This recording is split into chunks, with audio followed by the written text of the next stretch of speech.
Hello friend, आप सभी का हमारे यूट्यूब चैनल पर स्वागत है। आज हम पढ़ाने वाले हैं क्लास 10 विज्ञान, कार्बन तथा इसके यौगिक। इस चैप्टर से हमारा आज का टॉपिक है, मोस्ट इम्पॉर्टेंट टॉपिक है क्या, साबुन तथा अपमार्जक। साबुन तथा अपमार्जक के बारे में अध्ययन करने वाले हैं।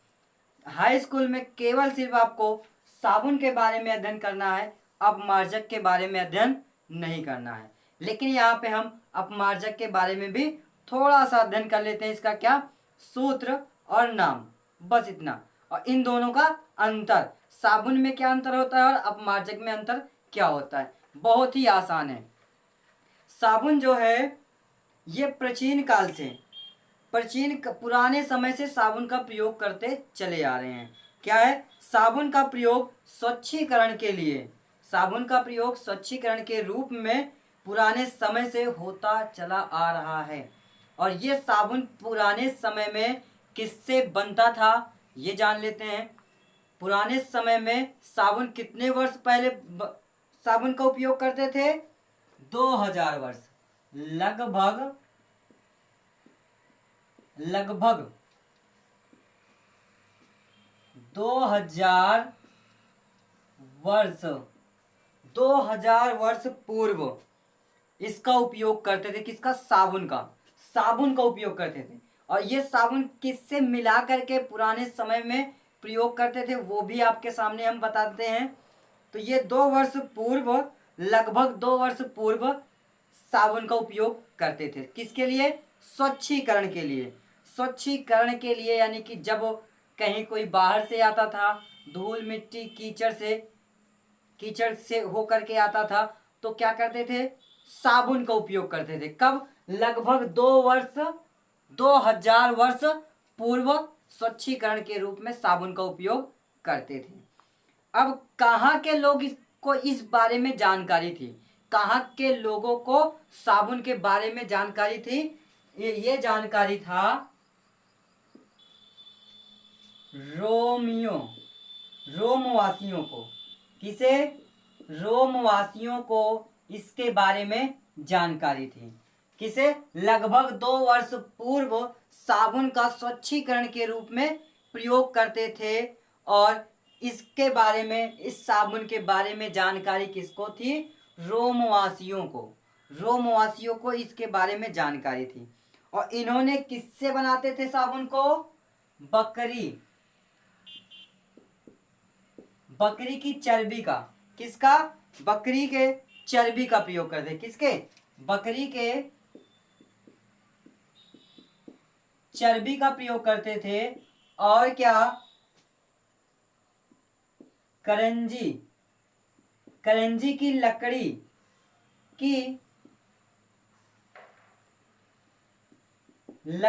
की राख।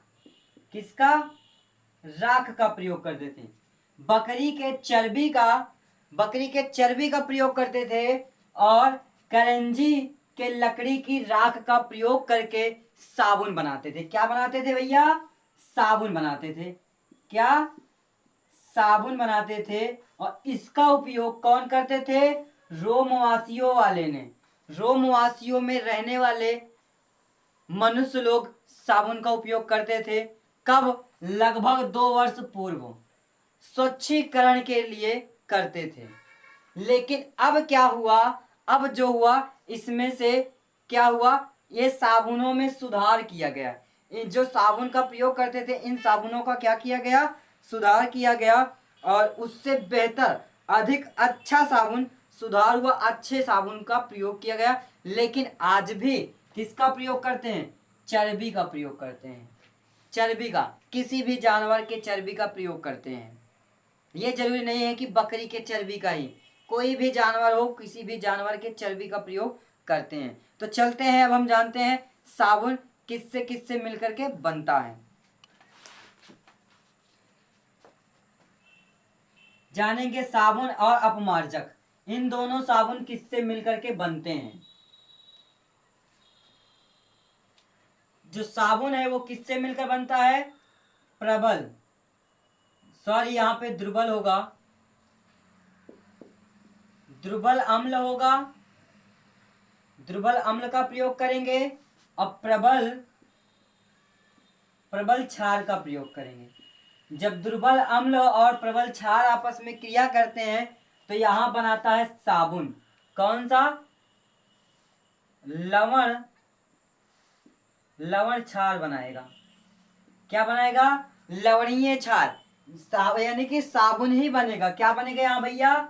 साबुन ही बनेगा। यहाँ पे हमने क्यों ऐसा किया है? लवण क्षार इसलिए किया है कि जब अम्ल और क्षार आपस में क्रिया करता है तो क्या बनाता है? लवण ही बनाता है। क्या बनाता है? लवण बनाता है। जिस अभिक्रिया को क्या कहते हैं? जब अम्ल और क्षार की क्रिया कराई जाती है तो ऐसी अभिक्रिया को उदासीनीकरण अभिक्रिया कहते हैं। क्या कहते हैं?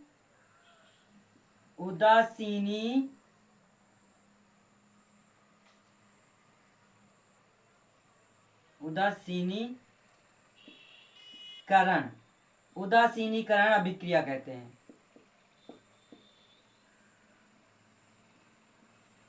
उदासीनीकरण अभिक्रिया कहते हैं। क्या करने पर? जब अम्ल और क्षार की क्रिया कराई जाती है तो लवण प्राप्त होता है। ऐसी अभिक्रिया को उदासीनीकरण अभिक्रिया कहते हैं। और इसी में जल का भी निर्माण होता है।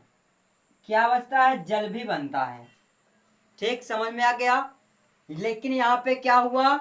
दुर्बल अम्ल है और प्रबल क्षार है तो उसका जो जलीय विलयन बनेगा वो क्षारीय लवण ही बनेगा। क्या बनेगा? लवण जो बनेगा वो क्षारीय, क्योंकि जिसकी मात्रा अधिक होगी, तीव्र होगा, शक्तिशाली होगा, उसी का गुण तो उसमें जाकर मिलेगा। जो नया पदार्थ बनेगा तो प्रबल है, प्रबल अधिक शक्तिशाली है तो जीतेगा कौन?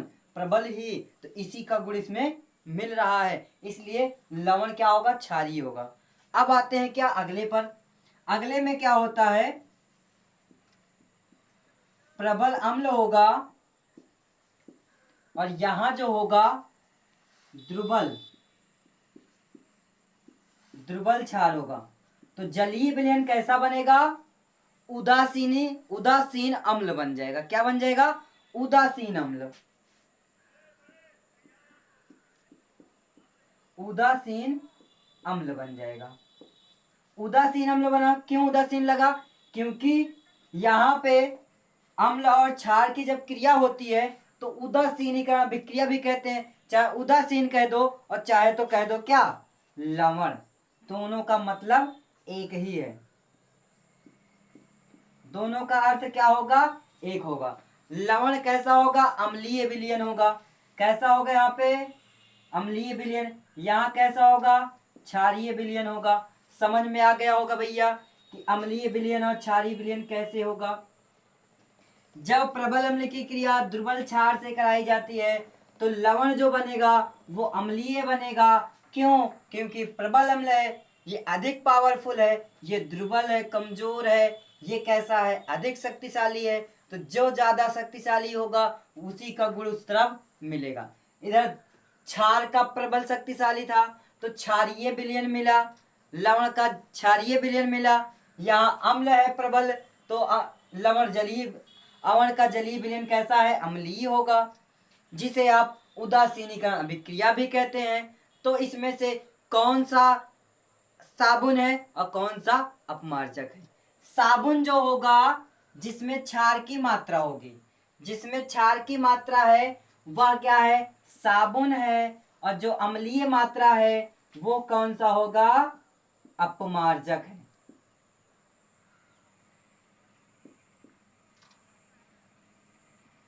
ये कैसा होगा? अपमार्जक है। साबुन का सूत्र क्या होता है? साबुन का सूत्र है, यहां देख लीजिए, साबुन का सूत्र, साबुन का सूत्र होता है C17H35COO। और अपमार्जक का सूत्र जो होता है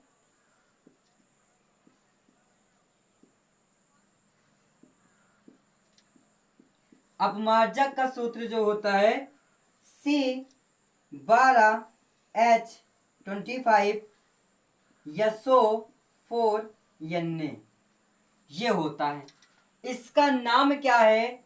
इसका नाम आपका है सोडियम, क्योंकि सोडियम आयन आया तो सोडियम लिखेंगे।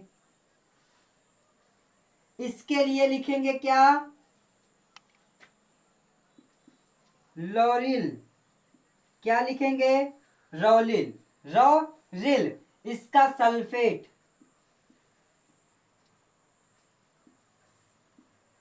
सल्फेट क्या है? Sodium lauryl sulphate. और इसका क्या है? Sodium acetate. एसीटेट, एसीटेट कह दो चाहे साबुन कह दो, कोई दिक्कत नहीं है। ठीक है, समझ में आ गया। साबुन और अपमार्जक, यहीं पे जान लेते हैं अंतर। साबुन और अपमार्जक का अंतर क्या है? अंतर स्पष्ट कीजिए। सिलेबस में नहीं है लेकिन जानना बहुत जरूरी है कि साबुन और अपमार्जक में अंतर क्या होता है। आपके बोर्ड के पे लिख दिया गया है साबुन और अपमार्जक का अंतर, बस आपको समझना है, कठिन नहीं है, सब कुछ बोर्ड पे है। ठीक है, तो क्या है साबुन में क्या होते हैं? पहला अंतर नोट करिएगा। अंतर पहला, साबुन का अंतर क्या होगा? साबुन में द्रुवल अम्ल पाया जाता है। साबुन में द्रुवल अम्ल पाया जाता है, परंतु अपमार्जक में, किसमें? अपमार्जक में प्रबल अम्ल पाया जाता है। साबुन में द्रुवल अम्ल, अपमार्जक में प्रबल अम्ल। एक एक अंतर हो गया। दूसरा अंतर, साबुन में प्रबल क्षार होता है परंतु अपमार्जक में द्रुवल क्षार होता है। समझ में आया? और आगे, साबुन में जलीय विलयन क्षारीय होता है, या लवण, लवण का जलीय विलयन क्षारीय होता है, और अपमार्जक में लवण का जलीय विलयन अम्लीय होता है। लवण का जलीय विलयन अम्लीय होता है। समझ में आया? एकदम अच्छे से समझ में आ गया ना? तो यही अंतर है। यदि आपको समझ में आ गया तो जल्दी से हमारे चैनल को सब्सक्राइब करें, लाइक करें, बेल आइकन को दबाएं, और जब आप सपोर्ट करेंगे तभी तो भैया हम आपके सामने रिएक्शन के माध्यम से परिभाषा को तैयार करना सिखाएंगे और आपको रटने की जरूरत नहीं पड़ेगी। रिएक्शन यदि आप करना सीख गए तो आपको परिभाषा आसानी से याद हो जाएगा। जरूरी नहीं है कि किताब के ही टॉपिक को रट्टा मार लें। आज रट्टा मारोगे तो कल भूल जाओगे, कल रट्टा मारोगे तो पेपर तक भूल जाओगे। अगर रिएक्शन करना सीख लिए तो कितना भी बड़ा रिएक्शन आ जाए, चाहे जहां से आ जाए, कोई भी कितनी भी बड़ी कहानी हो, आप चुटकियों में लगा सकते हैं और चुटकियों में उसकी परिभाषा लिख सकते हैं। रिएक्शन से ही सब कुछ है। अब परिभाषा इसका लिखना है तो परिभाषा कैसे लिखेंगे? जब दुर्बल अम्ल की क्रिया प्रबल क्षार के साथ कराया जाता है तो लवण का जलीय विलयन क्षारीय होता है, जिसे साबुन कहते हैं। क्या कहते हैं? साबुन कहते हैं। क्या परिभाषा? जब दुर्बल अम्ल की क्रिया प्रबल क्षार के साथ कराई जाती है तो इसका लवण का जलीय विलयन क्षारीय होता है, जिसे साबुन कहते हैं। अब क्या है? प्रबल क्षार जो होता है, प्रबल क्षार का सूत्र यहाँ कौन क्या होगा? NaOH। ये क्या है? प्रबल क्षार है। दुर्बल क्षार जो होगा KOH होगा। साबुन जो बनेगा सोडियम या सोडियम क्षार या पोटेशियम क्षार से ही बनेगा। तो प्रबल क्षार सोडियम हाइड्रोक्साइड, दुर्बल क्षार पोटेशियम हाइड्रोक्साइड। एक अंतर और आ गया, साबुन में सोडियम क्षार का योगदान होता है तथा अपमार्जक में दुर्बल क्षार पोटेशियम हाइड्रोक्साइड का योगदान होता है। समझ में आ गया? क्लियर हो गया? अब कहीं पे डाउट नहीं होना चाहिए। कहीं अगर आपको डाउट हो तो आप कमेंट में आप क्वेश्चन को पूछिए या भेजिए, आपको उसका आंसर जरूर मिलेगा। रिएक्शन पे परिभाषा मिलेगा, रिएक्शन पे सारे के सारे मिलेंगे। ठीक, तो जल्दी से, अभी तक हमारे चैनल को सब्सक्राइब लाइक नहीं किए तो जल्दी से कर लीजिए, क्योंकि आपके सपोर्ट के बिना हम कुछ नहीं कर सकते। वीडियो में अंत तक बने रहने के लिए धन्यवाद।